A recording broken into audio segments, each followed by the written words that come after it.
So, blessed afternoon sa lahat. Si Papa. Ako si ikaw na pagkapat ko na anak ni Papa. So, ko lang po magpasalamat sa pagkirang ko at sa mga tao na nakakilala ko sa Papa ko kung gaano siya mapagmahal kay Johnny, mapagpiro, at sobrang nagmamahal sa akin dahil na hindi pa niya ganun kakilala. Thank you po sa mga among nabong-rabigal pa, nagmawa ng paraan ng mga dito. Salamat po na kahit hindi namin, yung iba na kahit hindi naman namin yung message na about kay Papa, nakita niyo lang po sa post, pero talagang gumawa po kayo ng paraan. Sobrang salamat po nun. Salamat po sa respeto din po ng binigay niyo po sa amin. Nabigyan niyo po kayo ng panahon din po para magkaroon ng personal life para sa Papa ko. Pero, salamat kay God for giving us a dad na yun nga po, pagmahal. Growing up, hindi ko po nakakilala si Papa as tao pasigero. Nakilala ko po siya as bilang fishbowl vendor. Ako po yung kasama niya parang secretary daw dun sa family. Kasi ako po yung namumupit.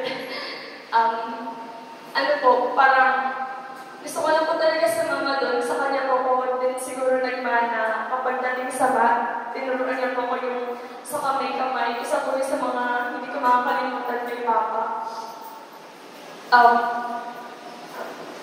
Gusto ko po magpasalamat sa buhay ng Papa ko. Kasi hindi po ako nahihirapan makilala na meron tayong mapagmahal na ama na nasa langit. Kasi meron akong mapagmahal na ama. Meron kami na mapagmahal na ama na nakilala dito sa lupa. Meron akong mapagmahal na ama na hanggang sa huli naman na nagdarasal. Tinanong ko kung ano yung pinagdarasal niya doon sa ospital. Sabi niya, gusto niya pa rin bumalik. Kahit apat na doktor na nagsabi na anytime, kukunin na siya ni God sa amin. Medyo mahirap lang din po na parang matanggang sa una, pero medyo mas mahirap din naman po makita na nahihirapan yung tatay ko sa sakit niya na prostate cancer. So, yun po, salamat po kasi nandito kayo kasama namin at kilala niyo po kung sino yung Papa ko na napakabuti niyang tao at mahal na mahal niya yung kasama niya, lalo na yung mga anak niya, yung apo niya, yung mga kapatid niya, na yung tatay ko gusto mag-video ko niyan. Kaya salamat din po sa kapitbahay ni Papa na talaga pumunta pa rin po kayo rito. Salamat po na talagang kahit na hindi na kung gaano nakalabas si Papa, salamat po sa concern na gusto niyo siyang dalawin. Salamat po doon kasi alam ko na ma-appreciate yun ni Papa. Salamat po sa mga memories na nakasama namin ka pa, lalo na sa ospital, tita Alvin, kamangyak na naman. Doon sa tawanan natin, hindi ko din alam kung anong pinagmulan mo sa pag nakita mo lang tumawa si tita Alvin, natawa ka na rin. Tapos tawa na tayo lahat na ikaw na din yung gusto magpahinto sa amin. Hindi tita kasi hindi namin alam na kami natatawa. Tapos sabi ko, sumasakit na yung chat mo. Kakatawa. So, yun po. I don't know how to end this message, but yun nga po, siguro gusto ko na lang din sabihin na we are blessed to have a dad, biological dad na si Papa. Siguro, ma-share ko na lang po before I end this message, yung isa sa mga unforgettable moment sa puron ni Papa. This is when a stranger came into the chapel and then asked me kung pwede daw magpasilip si Tatay.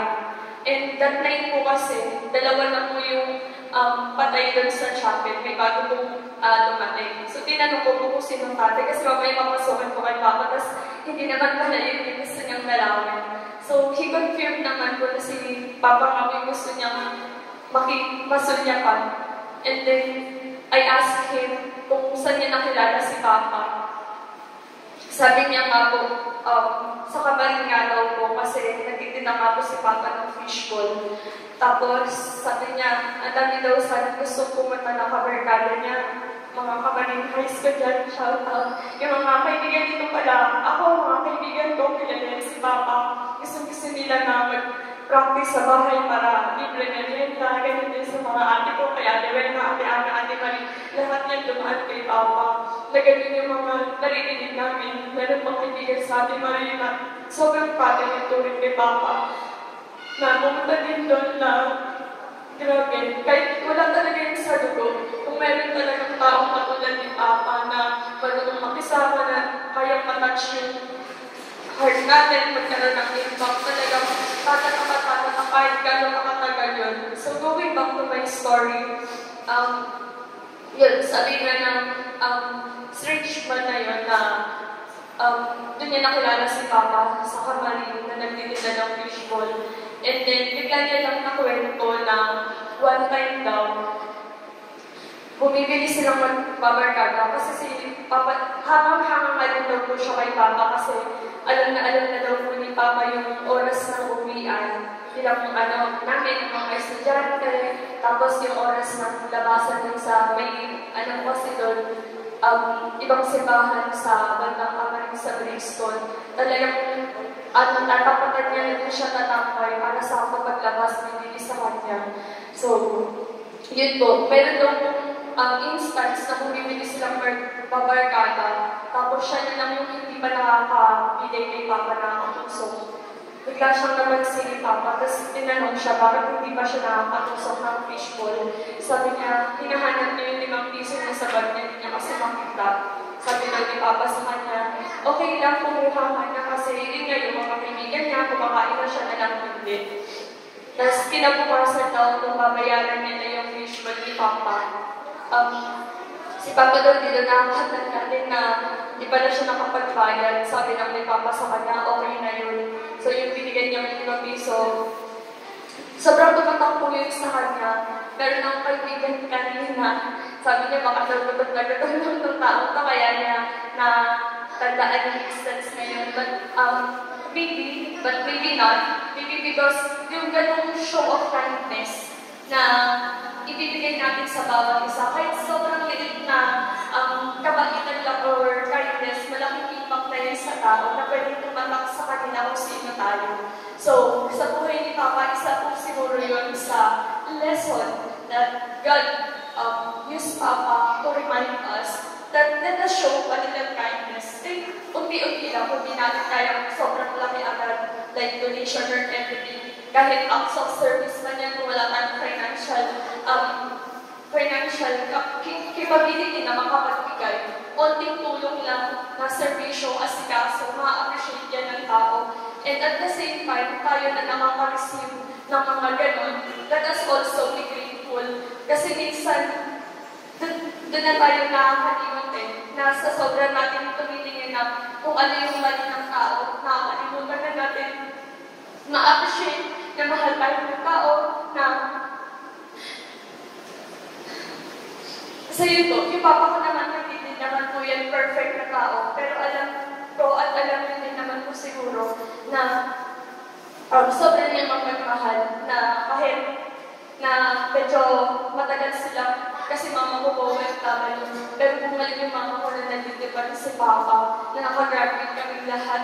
Kahit 4 po kami mga babae, hindi niya po kami pinalaw. Unlike other OFW stories na yung tatay ginagalang sarili nilang anak na babae dahil lang sa kalimutan. Pero yung Papa ko hindi po, never. I only, natatandaan ko lang po sa Papa ko talaga is yung haplos na may pagmamahal. Na meron nga pong instance na sa Kamarin na nanood ata kami na ng Sadako. Yung parang, that time po sa sala lang kami, kami ni Papa, kami matulog, tapos yung TV kasi nasa paanan. So, sobrang takot-takot ako bang may salamat ng magasal. So, kaya, grabe talaga yung, ganun lang po yung haplos na natatandaan ko sa tatay ko, yung protective, yung haplos na talagang may pagmamahal, hindi yung kamanyakas. Kaya, sobrang blessed po na asawa ni Papa sa kanya. So, and also sa mga kapatid nito ni Papa, nila Tita Auring, na Tito Okala, Tito Mario, hindi ko siya nakakalimot. Lagi po yan kahit may sakit yan. Nagpapabidyo ko sa kanila, na kamusta. Alam ko meron din po siguro sa inyo, yung hindi niyo makakalimutan kay Papa yung lagi matulog morning. Na magsasabi, hindi siya makatulog sa gabi. Meron na nga din po nag-comment lang sa Facebook na isa daw yung sa pamimiss niya kay Papa na wala na raw po mag-message sa kanya ng gano'n. So, yun pa, mamimiss ka namin. But, meron ka ng pwesto sa puso namin, kaya patay ka man sa katawan. Pero yung memories mo, lahat ng mga ginawa mo for us, buhay na buhay sa puso namin lahat. So, yun lang po. Thank you for everyone. Thank you po sa pagpunta. Papa, rest in peace, and we love you so much.